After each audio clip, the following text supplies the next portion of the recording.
ഇന്നത്തെ വീഡിയോയിൽ ഞാൻ പറയാൻ പോകുന്നത് സിനോസെറാടോപ്സ് ദിനോസറിനെ പറ്റിയാണ്.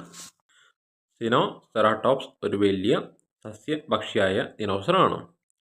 ഇത് സെറാടോപ്സിയൻ വിഭാഗത്തിൽ പെടുന്നു. ഏഷ്യയിൽ കണ്ടെത്തിയ ആദ്യത്തെ വലിയ സെറാടോപ്സിയൻ ദിനോസറുകളിൽ ഒന്നാണ് ഇത്.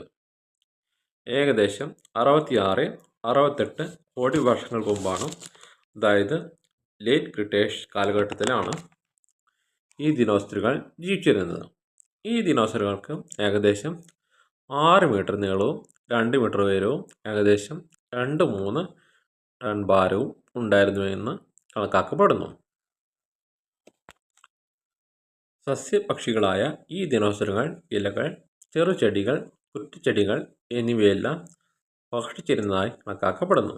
ഈ ദിനോസറുകളുടെ പ്രത്യേകതകൾ എന്നുവെച്ചാൽ ഇവയുടെ കണ്ണിന് മുകളിൽ ചെറിയ കൊമ്പുകൾ, മൂക്കിന് മുകളിൽ ചെറുതും കട്ടിയുള്ളതുമായ കൊമ്പ്, കഴുത്തിന് പിന്നിൽ വലിയ ഫ്രില്ലിൻ്റെ അരികുകളിൽ നിരവധി ചേർക്കൊമ്പ് പോലുള്ള അസ്ഥി വളർച്ചകൾ, ശക്തമായ താടി, ചുണ്ടുപോലുള്ള വായ് എന്നിവയെല്ലാമാണ്. കൂട്ടമായി മുട്ടയിടാൻ സാധ്യതയുള്ള ഈ ദിനോസറുകളുടെ കുഞ്ഞുങ്ങൾ ആയിരിക്കുന്ന അവസ്ഥയിൽ സസ്യഭക്ഷണം ആരംഭിക്കുന്നു.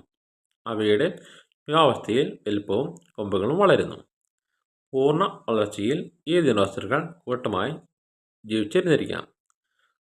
സിനോസെറാടോപ്സ് ദിനോസറുകളുടെ ഫോസിലുകൾ കണ്ടെത്തിയ സ്ഥലം ചൈനയിലെ ഷാൻടോങ് പ്രവിശ്യയിലാണ്. പെൺ സിനോസെറാടോപ്സ് മണലിലോ മൃദുവായ മണ്ണിലോ കൂട്ടമായി മുട്ടകൾ ഇടുന്നു.